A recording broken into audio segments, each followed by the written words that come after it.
And we're live. Welcome everybody to this, our sixth free webinar in the 2021 Smart Building Series. Hope you're doing well out there. And today we are talking about a smarter stack to reduce complexity in smart buildings. And I'm pleased to welcome back a regular contributor to our smart building webinars. It's Anto Budiardjo. How are you doing? I'm doing great. Great to be here and chatting with you, Jim. Great. So I'll just give a little introduction.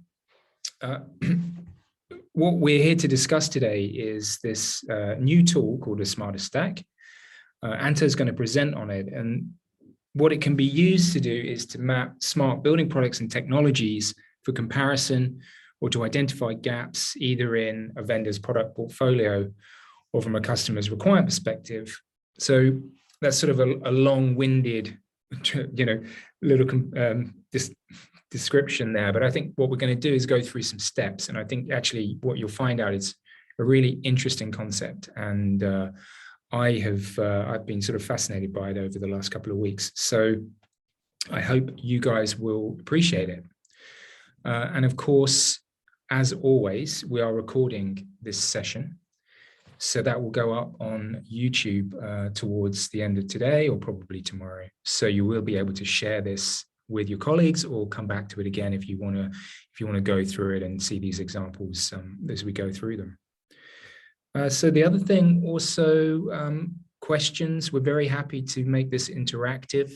Anto's going to give this presentation. It's probably going to take around 20 minutes. And yeah, we'd be very happy to hear some feedback. That's either comments or questions. And really, that's pretty much it for now.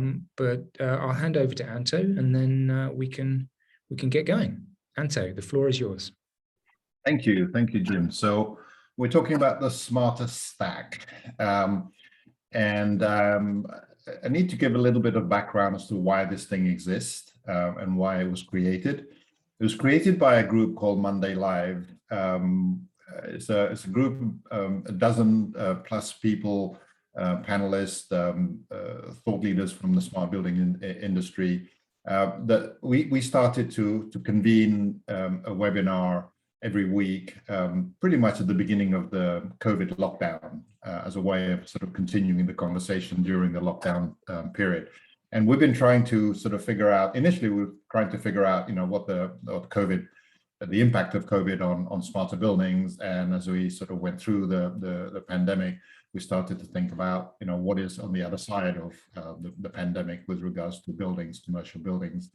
And so one of the sort of threads of conversations that we've had over the year and a half that we've been doing this is kind of the structure of the industry. Right? There are a lot of players. The industry is quite complex. There are a lot of technologies, a lot of products that address different parts of the equation of solving this problem.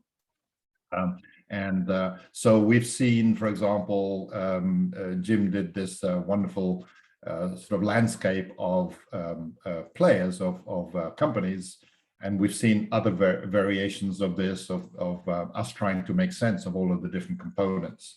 And so it's kind of in this sort of sense that we started to think about, maybe there's a way of thinking about the pieces of smarter building as a stack. All right, so this conversation actually started about a year ago within the Monday Live group, and then it's kind of been evolving, and then to what we started to formalize as the Smarter Stack that we started to publish last month and talk about on Monday Live, which is a show that we do every Monday at 3 Eastern, every week on Mondays. And before I sort of jump into explaining it, I kind of want to spend a moment on this word smarter, right? We've been using the term smart buildings for quite a while. And a few months ago within Monday Live, we were sort of discussing all of this. And we sort of realized that the word smart buildings is kind of a bit of a problem, because first of all, I'm not sure that everybody agrees what smart means in any context. But when you're actually talking about smart buildings, actually explaining what smart means in the context of smart buildings is really difficult. right? Because people have different views of what smart means. Also, the subject is very complex in terms of how you actually make a building smart, right?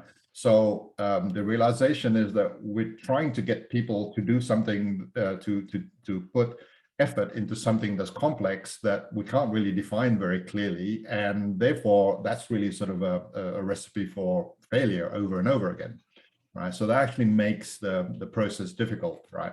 But if we use the word smarter, right, it changes the dynamics, because you can actually put in a piece of technology or a piece of hardware or whatever it is into a building today, right, and it will be smarter than it was yesterday, right?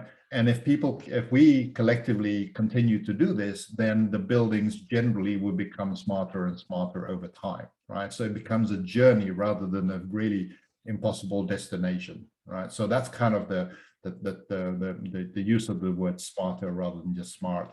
And the smarter stack is a sort of a mechanism to rationalize all of the pieces, right? So we're familiar with stacks, obviously things like the network OSI 7-layer stack. We're familiar with that from a technology perspective. So this is actually more of a business stack, of the business value stack. And we started thinking about it and said, okay, so from a sort of 10,000, 100,000 foot sort of view of things, what are we talking about? So we're talking about users, us, human beings, right? We occupy, operate, and otherwise consume the building. We walk into buildings almost every day in our lives, right? So we're talking about us, we're talking about the users, we're talking about a whole bunch of smarts that we're trying to sort of explain, and we're talking about the buildings. That's kind of what we start, right? Users want to use smarts to manage and consume the building. Okay, good. It's a good start. We also know that smarts really, there's two parts of smarts. There's the apps, which are the applications that are created by all manner of technology companies around the world, literally. And then there's the data. You need those two things. You need the apps and the data. Those are actually the two components of what smart is all about. So these are kind of the four components: users, apps, data, and buildings. Okay, so how do we make them all work with each other? To do that, we sort of explored the needs. What are the different needs? So users, they just need to operate. They need buildings to be operated, to be safe, healthy, and productive. Right? That's all the users want. That's all we want. Regardless of who you are, whether you own a building or whether you're just walking into a building to buy a pair of shoes, it's the same. The apps just need to be delivered to users and be able to access data about the buildings, right? So that's what the apps, they need to tune the data, come up with some actionable information and present it to users to do something, right? That's what the apps do. And data needs to be securely gathered, needs to be stored and make available for applications and users. That's kind of the fundamental needs of data. And the buildings just need to be made available. Those are kind of the fundamental needs, right? So what's missing out of this is how all of these levels sort of work with each other, right? And this takes us to the next sort of level, zooming into the stack, is that first of all, there's a realization that we talk about users quite a lot, right? But there's not really one monolith type of users, right? There are actually many, but we break it down into two broad groups of users. Those who are really interested in the outcomes of the building, right? So owners are interested in profit or other sort of motives. Managers, by which we mean think of a general manager of a retail store or a teacher in a school, right? They need to just, they have a purpose of actually utilizing the building. And then the occupants, as I said, these are just us human beings wanting to walk into a building and buy a pair of shoes or work or go to a hospital, whatever it is, right? So there are users that are interested in the outcomes, the purpose of the building. And then there are a different set of users that are there to operate the building, right? So these are facility managers, maintenance people, all the way to janitorial people, There's a whole sort of army of people that's necessary to operate buildings, especially bigger buildings. So we split the users into these two groups. Also down at the bottom level, at the building level, it's not just building, right? There's actually, we divide it this way. There's actually the physical part of the building, the steel, concrete, and the equipment, boilers, etc. And then there's the control and automation and all the smarts and the network that we now have, that is now necessary to operate the building. It was not the case 100 years ago, but now we have that. And we call that the systems, right? So there's the physical and there's systems. So then in the middle, right, it's not just one group of smarts. We actually decided to break it into 4 components, right? The first, and going from the top, is the delivery, right? So these are technologies and products and people and companies that are responsible for the delivery of the smarts to the users. And here we know that users are both the purpose-driven and as well as the operations-driven, right? So this layer is all about how all of the smarts is delivered, and we'll expand on that in a minute. And then there's the apps. That's probably the most easily understood, right? These are the digital applications, right, that we know about. The other sort of new layer that's kind of been introduced in the Smarter Stack is what we call exchange. We've actually gone through several iterations of using different words, and this is what we've settled on after discussions. And so this is the mechanisms that actually makes the data and the apps and the delivery and everything work together, right? So think about middleware, think about standards like Haystack and Brick and other things, and think about products like Niagara and others. They are all sort of in this sort of exchange layer, right? They make all of the other things work with each other. And then there's the data, right? Again, it's all about the governance and storing of it. So this is kind of the thought process. And when you put it all together, you then have a Smarter Stack. You have 8 levels: purpose, the operation, the delivery, the apps, the exchange, data, systems, and physical, right? And the descriptions are the same descriptions as I've used before. One of the interesting things about this is if you read Simon Sinek's book, Start With Why, is it actually deals with the full stack of what he promotes as being how you actually get things done in this world, right? You actually have to start with understanding why. And that's the purpose thing. It's kind of, why are you doing something? Why are you trying to make the building smart or smarter, right? And then you have the how in our stack. The how is represented by the operations, which is how it is operated on a daily basis. And then the delivery, which is how the smart is delivered, right? So that's the how. And everything else below that is the what, right? And one of the sort of the thesis of Simon Sinek is that we tend to focus on the what without really thinking about the how and the why. So the stack actually deals with that. How do we use this, right? So the objective of the Smarter Stack is to use it as a backdrop. So if I want to explain product X, all I do is I put product X there, and it actually explains there's actually an app, right? It's not a delivery thing, it's not an exchange thing, it's it's an application of some sort. Same with the technology. By putting it there, you can actually explain that this technology relates to a data management of some sort, as well as sort of logos. You can do that. So one of the first things that we did was actually to start to use this Smarter Stack to think about the transition that we're going through right now. The way to think about it is we're transitioning from a vertically integrated offering, a BAS offering, right, which is how we've operated in the past. So what that really means is that in this integrated offering, all of the components of this 5 levels of the stack that's within this box is all being integrated and being offered as one offering, right? So the systems, if you think of any of the major players of BAS around the world, the systems is obviously as part of their offering. It's proprietary, so it talks to its own data, the way it deals with data, however it is. If there is an exchange mechanism within that integrated offering, it will be proprietary. Maybe there's plugins or OEMs or other sort of technology being brought in, but essentially it's within the solid line of the vertically integrated offering. The apps are obviously within that box as well, and the delivery is also there.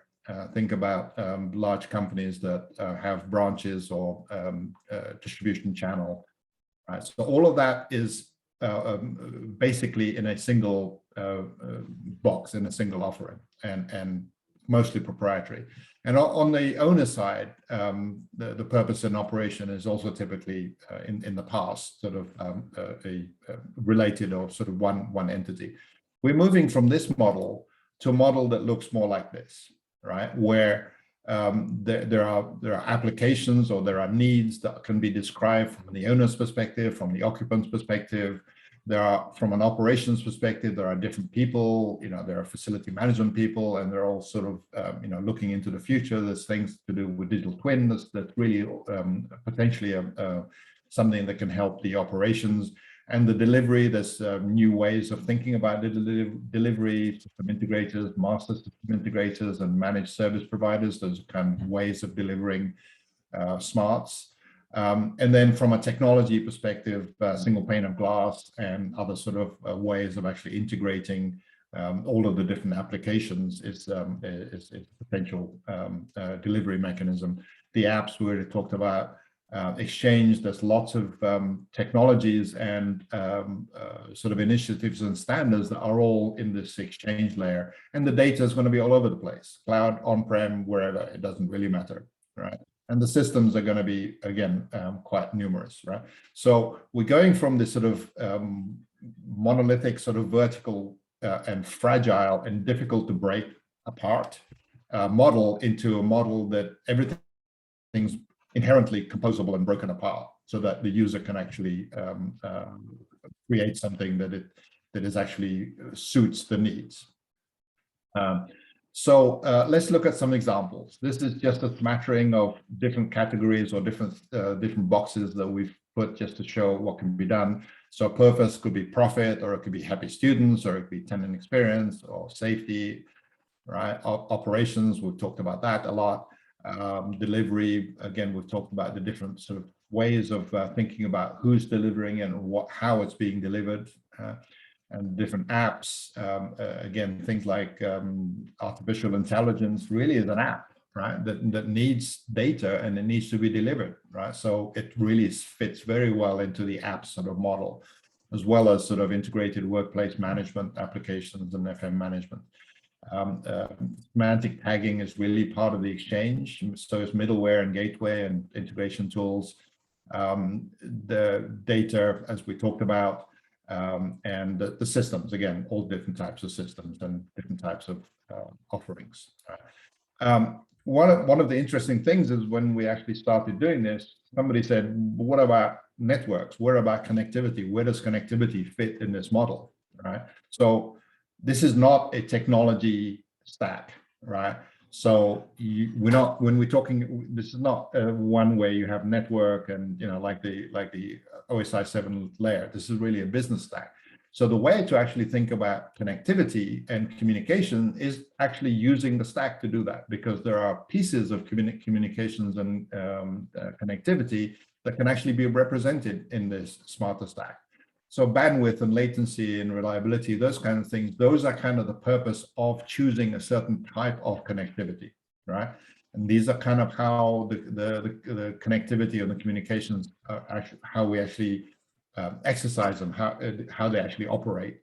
The delivery could be different types of delivery, the different types of apps that are now part of communication. SDN is software-defined networking, which is really a key part of networks these days, management consoles, and things like SIEM and SAS, which are related to connectivity and cybersecurity. Those are really apps, different types of exchanges, different types of data that's related to communications only, right? So data security servers, etc. But even in the physical level, right, you have antennas and cable and Cat5 cables and cabling. They're all sort of part of the physical layer of communications. So this is one way of thinking about connectivity and communications. You can also do the same for cybersecurity, right? Because cybersecurity is not a layer on this smarter stack is actually all over the place. If anything, it's a vertical thing that needs to be dealt with by all of the different layers. And this is a way of actually describing that. So something like the defense in depth and zero trust, those are purposes. Those are objectives. Why you're doing something. Things like two-factor authentication is really sort of the mechanics of actually making it work. But then, jumping all the way down to the bottom, you have things like conduit protection, right? When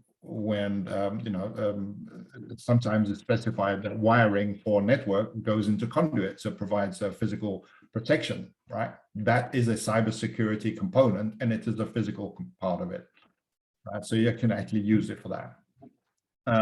So the smarter stack can also be used to think about requirements. So here is an example of a requirement for a fictitious high school, right? So this is imagining me sitting across the table with a superintendent of a school district or something, and sort of getting to the bottom of why they need to make the building smart, right? Okay, why are you doing it? They need scheduling tools, they need comfort, they need social, they need critical safety. Those are kind of, let's say, the critical sort of the reasons why they want to do something.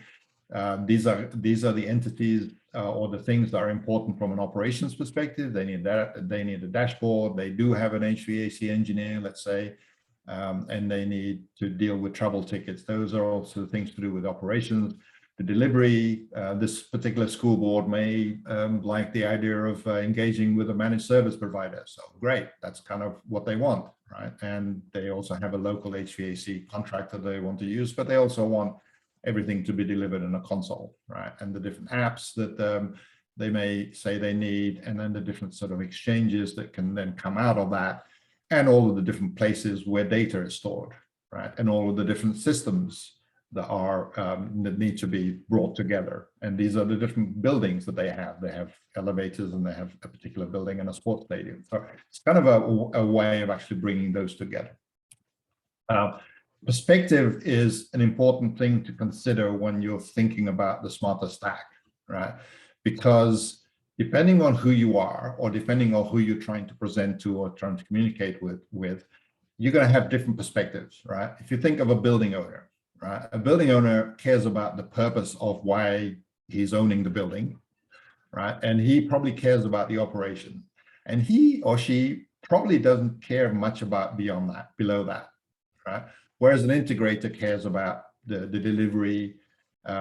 Somebody is building middleware, cares about the exchange mechanism. Somebody that's focused on storing and managing and maintaining data cares about the data layer, et cetera, right? And we put a big question mark on BIM because we're not quite sure where BIM fits into this model, and we have some conversations with groups to do that. So just sort of bear this in mind, that depending on who you are or who you're trying to communicate with, there are different perspectives. Another way of doing it, using the stack, is to think about technologies and standards. So this is a stab at this.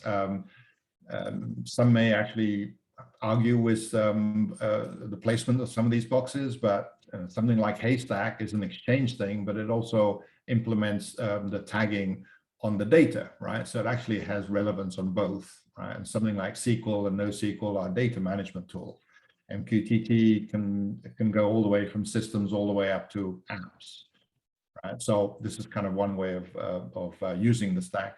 The other way of using the stack is sort of the financial aspects of it, right? And one of the big debates about buildings is Capex versus Opex, right? There's a trend to go with SaaS models, which is really an Opex model. But the industry works very much on a Capex, because most of the expenditure, most of the action, the projects actually happens at the beginning of a project, a building being built, or when it's being renovated, right? And so physical items and system items are typically Capex. Everything else is Opex. Don't try and sell an app as a Capex. It doesn't work. Don't try and sell a physical thing as an Opex. It generally doesn't work, or it is basically financial engineering, right? So it's kind of one way to think about it. There's a balance sheet thing. We're not quite sure if this is right. This is continuing work in progress. Engagement, right? When you're building a building, you're committed for 100 years, right? The systems typically 20 years. Data will last forever, right? These kind of apps and exchange are probably going to be delivered more as SaaS. And delivery and operations, probably more of a contract or a project and a purpose that you need that on a daily basis. And this is the kind of thinking about how you procure the different layers, and this is sort of the typical values of it, right? So you can use this in different ways. And what I want to spend a bit of time is just a couple of real life examples of the use of the smarter stack. The first one is actually, I'm going to go to the beginning with Paddy. Paddy is my company that I'm a CEO of. And if I were to explain Paddy, right, the way to do that is to use the stack. This is what Paddy is. Paddy is a delivery tool as a platform to do integration. There's a technology within Paddy that is open source called CNSCP, otherwise known as connection profile, which is at the exchange layer, right? So this is what we do, right? What do we do?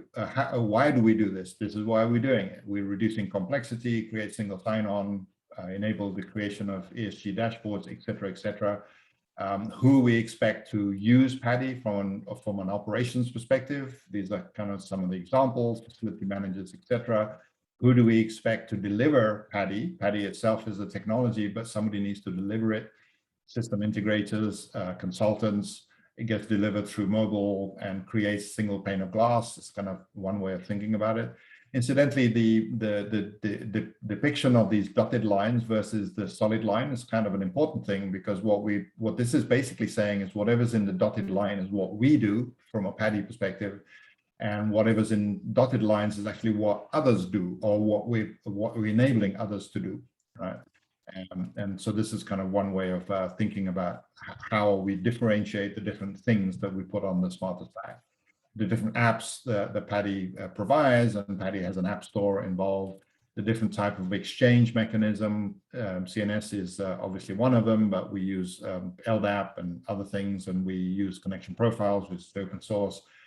We deal with interoperability standards and semantic standards. The data, again, can be anywhere and everywhere, and the type of systems could be everything, and the type of buildings could be everything, right? So this is kind of a really great way of me explaining what Paddy does, and we're already sort of exploring this with many other people, sort of creating stacks to explain what it is that they do. And it's actually quite amazing that I and other people in Monday Live had some conversations with people that we know really well for years and years, and they present this and say, that's what you do. It's kind of really sort of interesting dynamics.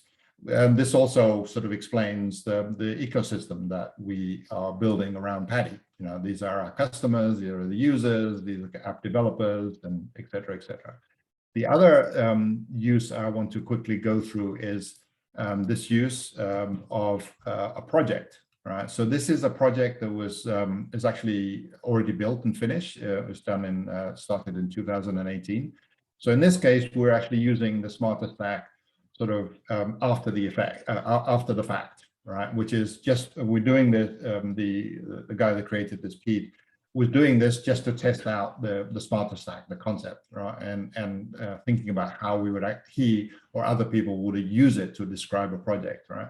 So in this particular case, this is how the objectives of that project was created by Budiardjo, which is Pete's company. Specific goals, specific components, and specific results that's actually materialized after the project is implemented. And so what Pete did was put all of that in the stack. So there's a fire station. That's kind of where we start. What do they want? They want healthy indoor environment, efficiency, and they had a very specific water problem. So that's why they're doing everything. These are additional pieces or additional physical parts of the fire station. These are all the different systems that needed to be installed. And I won't go through each one. And in this particular case, the HVAC side of things was implemented using 75F, a system from 75F. that deals with the system all the way up to the apps, but not the delivery. There was also another system that was implemented, EMIS, to do utility billing and demand response and other sort of applications. And then they use Voltron for a lot of the exchange and the data storage, right? Interacting with all of the different systems that we have on the drawing. And the delivery, this is how it's delivered. It was a direct sell. So that was basically saying that Verdicity as the company was the entity that was doing the delivery. There was an interface, a single pane of glass, mobile desktop, and a kiosk that was actually installed in the fire station. And the operations was actually split between staff from the city where the fire station is, as well as some remote management as a service that's provided. Right? So this is kind of a really sort of a great way of explaining a project.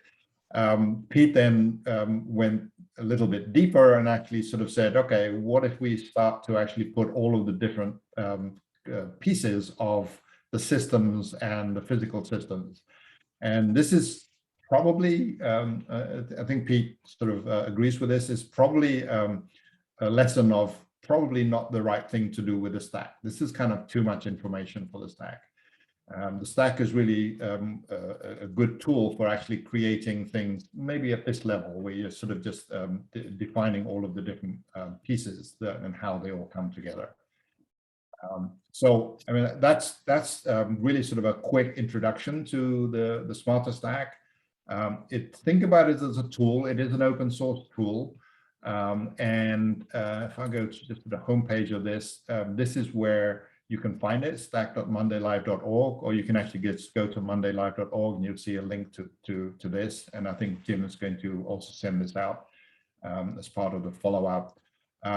So anybody can use it, and you can actually see when you go to this side, you actually see this button say get the template. So if you actually click on that, you'll actually get the editable version of the stack that you can then create a copy of and then do your own stack. And it tells you how to do that, and it gives you some of the sort of shapes that you may want to use. So I'm handing back to you, Jim, and would love to get your thoughts and maybe questions. Great, thanks, Anto. Yeah, absolutely. Questions, please. Anybody out there? There must be loads of questions, because I think this is really, really interesting.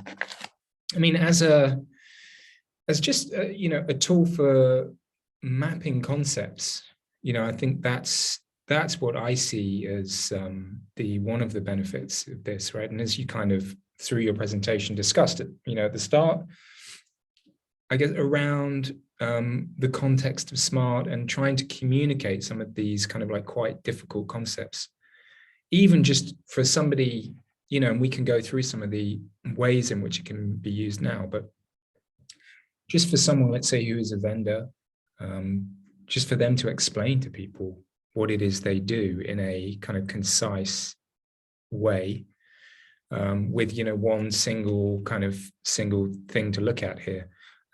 It's quite powerful. And it's also a way of getting alignment, right? And that's some of the discussions that we had in Monday Live, right? Somebody would say, you know, look at this cool piece of technology that I'm building or somebody's building, right? And, you know, we put it on the stack, right? And then there'll be a discussion. Is it the right place? Is it really an exchange layer, or is it really a sort of a data layer? So you can have that kind of conversation. And somebody else may actually say, I have something, another technology, another product that can actually be put on that same stack. And then you can start to think about how they need to work together, or whether they're actually competing. And therefore you're, you know, you're duplicating something which is obviously not efficient in most cases. And the other thing, one of the interesting things is that one of the first time we presented the Smarter Stack on Monday Live, we actually did this live. We actually had all of the members of Monday Live sort of putting their boxes in the Smarter Stack, and I don't actually have it to show, but it basically said all of the pieces were all over the place, but there was nobody had any boxes in the operations layer. right? And then at the end of the webinar, somebody from the audience chimed in and said, "There's a big pink blank layer there. Something's wrong." And yes, something wrong. It's not something wrong. It's actually a gap analysis that the people in Monday Live don't focus on the operation. So that's a learning in itself, right? Yeah, yeah. No, indeed. I mean, do you think that from the sort of just using it now, I know this is relatively new and we're sort of bringing it to the market now. Do you have a sense for what could be some of the most important usages of it? Where have you seen it being applied and you thought, wow, this is great, this is really useful? As I've mentioned briefly earlier, I think the really powerful use of this is when you're trying to explain what your value proposition is. I have product X, right, that I want you to understand why product X is actually valuable to you or to a project or a space, right? Use this, and then and especially if you're very focused on it, if you're actually saying product X is an app, or technology Y is a data management thing, or I'm a company that I do this, right? What it does is it then sort of opens up the rest of the space for other people to provide or think about products that are complementary to yours. Right? So it's kind of the matching sort of outcome that comes out of using the stack is really very powerful. Because it's, one of the interesting things about people starting to play around with using the stack is they try and fill it. They say, okay, we need everything top to bottom, right? I would actually argue that that's actually the wrong way, because that's the way of actually the way of the past, and of the way of actually creating a vertical stack that is integrated. Now, yes, that's what the user wants. But when you end up creating a vertical stack like that, the easiest way to implement that is to use proprietary technologies, right? But then you don't have, it makes it hard for you to leverage other sort of components that are not like that, right? So this is the words that's used in IT a lot is this is a fragile connection.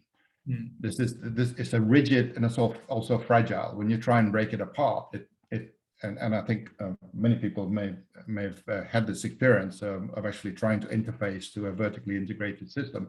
It's hard because it's not designed for it to be integrated. Whereas if you think about it this way, it does, right? So I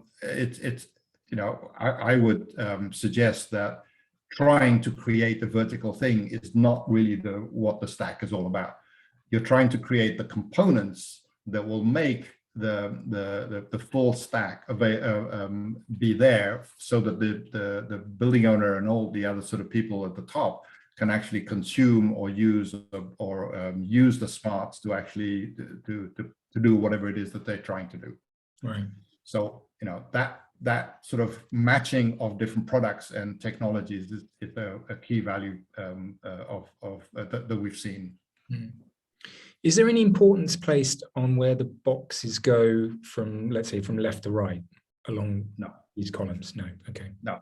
Just treat this as a canvas, as a multicolored canvas, and you may want to create some meaning of the left and right, which is fine, which is what I've done here, obviously, but there's no inherent sort of meaning of that.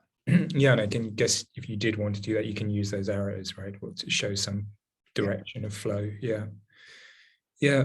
Some of the other things I pulled out, I thought, like, you mentioned and you referenced Simon Sinek there, like we're talking about how, and I think that sort of resonated with me. Something we've been looking at here is about how requirements are gathered, what end users, what the client's understanding of what smart is, I think can be not aligned, let's say, right? So I think just that's quite powerful, even in the requirement gathering phase, depending on where you are, within this stack. But I think it's so important to align everybody, right? To understand, okay, what are the goals, and then what are we driving towards before we even start to talk about the technology. So I think that's why I particularly enjoyed your the example of the fire department building there, because I think that demonstrates quite well, right? How and one way to think about that is that quite often when you're in the how, in the what, you're trying to do an integration or you're trying to do data or something, right? Quite often you get, you have a task, you're trying to connect this system to that system or whatever, right? And it's very easy when you're in that project trying to execute that to actually not understand why you're doing it, right? Why is this integration needed between system A and system B, right? And having a smarter stack that has this at the top, right, in terms of why anything's being done, explains why you're doing something, right? So the purpose may not totally resonate with why system A needs to talk to system B, right? Because you may not totally understand why those sort of pairing of systems is important. But when you have the stack and you have the sort of a common understanding for that particular project, those are the purposes of why anything's being done. It sort of puts it all into context. So you're no longer doing something in isolation. You're doing something with an understanding of the sort of the holistic purpose of everything, right? So that sort of sort of zooming in and out perspective is really quite interesting. The other thing I was going to show you is, and one of the uses of this is you can we've done this obviously in a Google Slides works also on PowerPoint, is you can use these to link things, right? So the vertical integrated offering here, this kind of, I've got that as a link, so I can actually click on that and it tells me what that is all about, right? So I'm zooming in to what vertically integrated BAS means in this particular context, right? So in this case, it's a control and automation. The lighting is, again, I'm using the dotted line saying this is not what the vendor is actually doing. I'm not sure whether it's do lighting, vertical transports and other things. The data is on-prem with this system because it's solid line, but there may be some there's some need or some interaction with cloud and client data systems, and Exchange may actually not be part of vertical stack, and they're using gateways that actually allows you to zoom into a particular subject or particular box. We also did this, if I go to this one here, on the cybersecurity, you can actually say, okay, cybersecurity, what does that mean? You can actually zoom into that. So we've seen this effectively being used by somebody putting a product, for example, as a box in the stack somewhere. And then there was a need to actually look into that product more, into understanding what makes up that product, the components. So you can actually do that zooming into another stack that sort of explains a bit further about the interactions between that product and other entities. Just everyone out there, feel free to ask questions. Can't believe that there aren't any. I'm sure that someone must have some thoughts. Again, doesn't have to be a question, can just be some observation if you want. We've got plenty of time that's still left if you want to contribute. Yeah, you talked there a little bit about perspective, and again, like I think like that was something I wrote down because that is like super important, I think. And again, one of the problems with it not being perhaps sort of where what is the expectation of the client of what a smart building might be isn't perhaps what they end up with, right? Because somewhere along the line, their vision or the perspective is not shared by everyone. So you perhaps in the middle, whoever you are, like a vendor of something or the integrator, you don't quite understand or don't see it from their perspective. So just be able to map something out quickly, which is a shared document like this. I think some very interesting, very useful for everybody. Yeah, I mean that from a marketing perspective, that's all in the realm of sort of segmentation and sort of audience targeting, right? Yeah. So if you know that you're talking to a building owner, you really you should be thinking about a stack that has the perspective of the owner, right? If you're talking to app developer, you know what they care about, right? So it's pointless you sort of focused on the perspective of facility management, right? Because they're not going to understand that. They're actually going to understand this. So when you're talking to somebody, if you know who they are, what they are, more importantly, you can use this to sort of adjust your stack to be suitable for what they want. Yeah, and the other thing I wrote down was about from the vendor perspective. I mean, a lot of what we do is look at you know, you showed one of our landscape diagrams earlier, right, about categorizing different types of vendors. There's you know, some of the, you know, the IoT realms that we research. You know, we're coming across new startup companies all the time, and I think even from them, you know, a lot of them doing some great work. They really, you know, are understanding some of the issues, trying to create interesting services, products around, you know, to solve those problems. But I think for a lot of them, it can be hard to differentiate, especially when there's so much competition. So something where they can, you know, show people how they fit into the ecosystem, I think, again, very useful. Yeah, some questions are kind of interesting. Yeah, we can go through those now. I just wanted great. to add that in. Yep. So first question here. You showed an example of too much info. I think that was the fire station one, right? Where he put things at the bottom. Could you discuss other examples of worse practices that should be avoided when using the stack? I've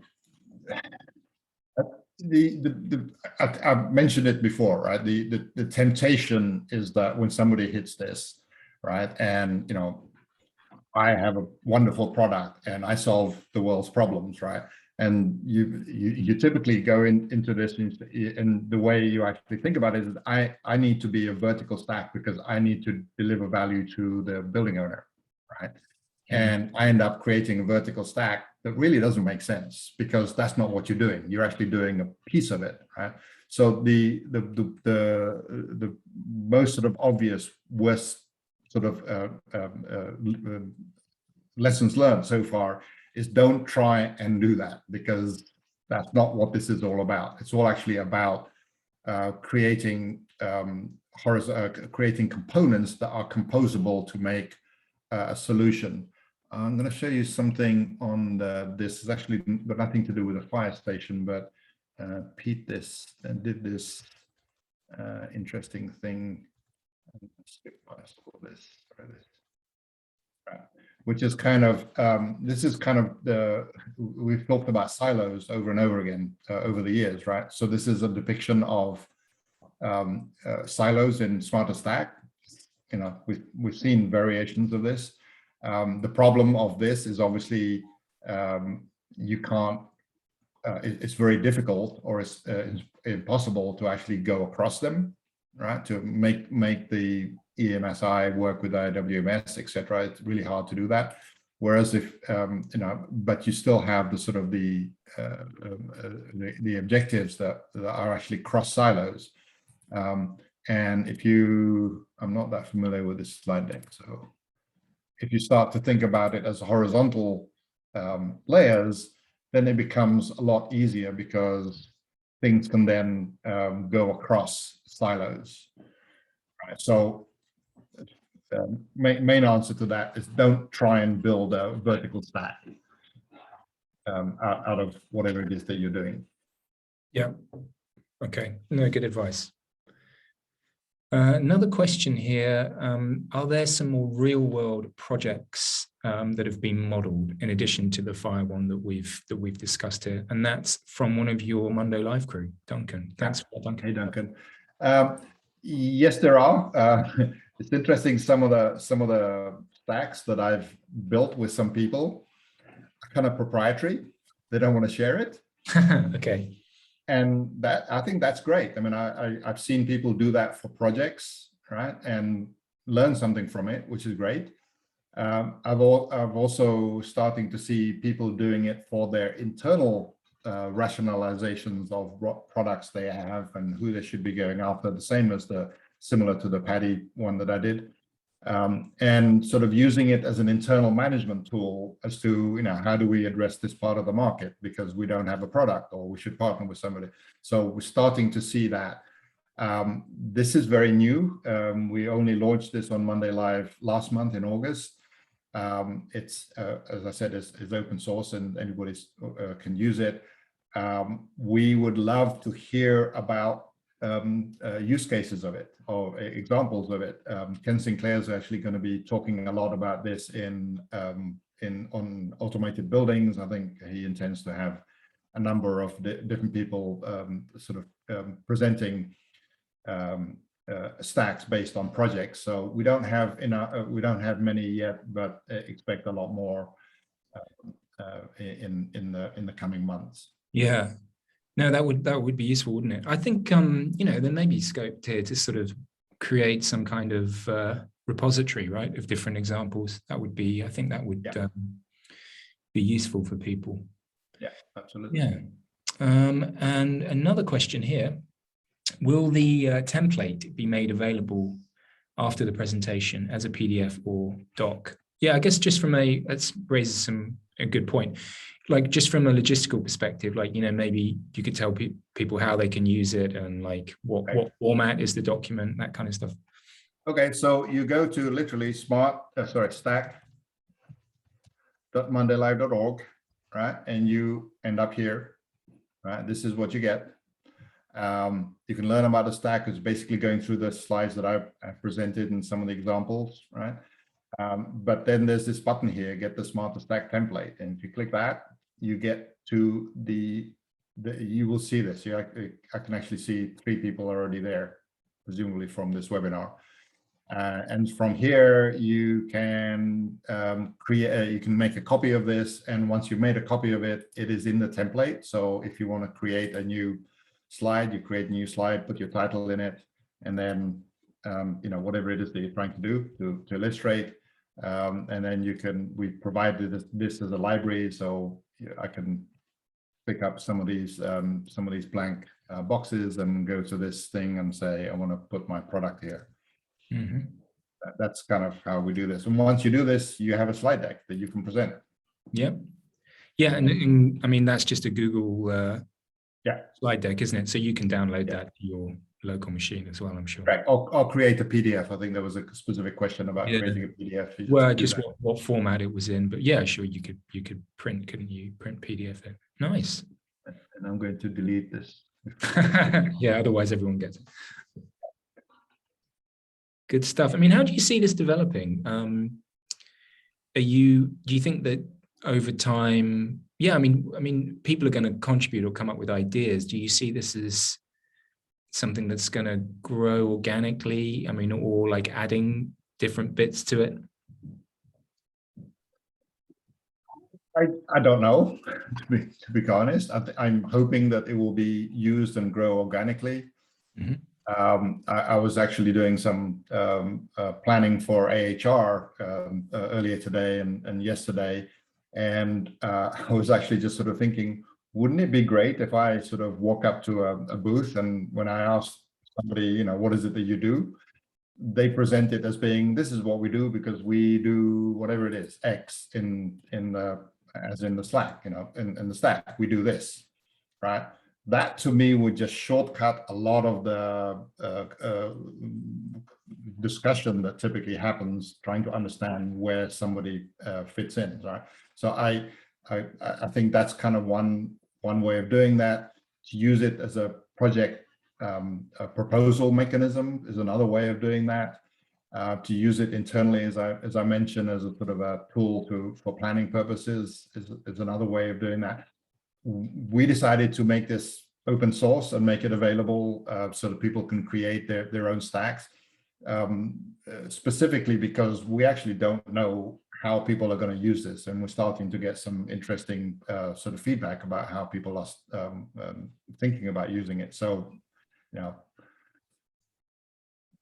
Nice. Yeah. Use it the way that you think can be helpful in your challenges, or more specifically in the challenges of your customers or partners. Exactly. Yeah. We're coming to the end now, guys. If anyone has any final questions for Anto or myself, then put them in now. Yeah. I guess as well, like if people want more information, Monday Live would be a good place to do that. Are you guys going to go through? Have you got some plans to go through examples on that webinar? Yeah, we've done that in August. We actually spent the whole of August. We had 5 shows, all of them talking about the smarter stack, exploring some of the examples. The 2 examples that I did, the Paddy one and the fire station one, came out in that. And I mean, we have guests on Monday Live, and one of the things we're sort of thinking of doing is that when the guests introduce themselves, the way that they can introduce themselves is by using the stack. This is what I do. Mm-hmm. There's some work going on also with in the US with workforce development and curriculum, creating curriculum for education of workforce. That's starting to use the smarter stack to actually explore where talent is needed and what kind of skills is needed to be educated for the different levels. There's also some work going on to use the smarter stack as a backdrop to creating specifications, especially in interoperability and integration specification. This is actually, I'll just briefly show this. This is some work that's ongoing about creating a Division 25 spec for those in the US that's familiar with this. Of actually saying, okay, we can create a section for each of the 8 levels. And use the mechanism of the smarter stack to convert that into a spec that can then obviously go into building. So there are many different uses that we can anticipate, but I'm sure there are many innovative people out there that can come up with even more. Right, exactly. Ones that you may not have thought about yourself. And yeah, no, that's the great thing about making it open source. I think people can take this away and play with it and come up with their own ideas, which is brilliant. Yeah, and feed it back to us. I mean, if you have problems with using it, you know something is conflicting in your understanding of trying to use it, please reach out to us. Please come and join us on Monday Live and say, hey, I'm having a problem, and we need their feedback. That's part of the open source sort of mechanism. Yeah, exactly. Well, I think that pretty much wraps it up for us today. I don't know, Anto, if there's anything that we've missed. There's anything you want to say finally? No, I think appreciate this opportunity, and would love to hear from any of the attendees and with any questions or any suggestions. If there was one thing that probably we would not encourage people to do, is to change the layers. Right. Yeah. And the reason for that is that we think the smarter stack is valuable. One of the value proposition is that it's a common way of talking, right? So if you change this, I mean, it's open source, so technically you could. If you don't like the order or whatever it is, you could, but it then actually undermines the value of the smarter stack, right? The value is actually having a common understanding of these different layers. Maybe there's some translation that's needed, which is great. Obviously, that doesn't change the meaning, but we'd really love to see how this can add value as we sort of evolve the smart building sort of industry into something that is much larger, much more scalable. This kind of thinking makes everything more scalable, because you're not focused on creating these sort of vertical stacks that of yesterday's way of doing things. Yep, no, that makes sense, because I think, for example, if you were using it as a tool to compare different vendor offerings, or try to compare projects for whatever reason, you wouldn't be able to do that. So yeah, no, I think that makes perfect sense. Good. Well, yeah, I just want to say thanks to everybody who's listening. I hope you've enjoyed going through those examples, and of course, go and download the stack and have a play around with it. And we have recorded the session, so I'll be putting this up live. Putting the recording up later today or tomorrow, and you'll be able to share that with any colleagues, send that to people you think would be interested. And just remains for me to say, Anto, again, thanks for the contribution. I think this is really interesting, and I look forward to seeing it developing. Thank you, Jim. Thanks, everybody. Thanks a lot, guys. See you on the next one. Bye-bye. Bye-bye.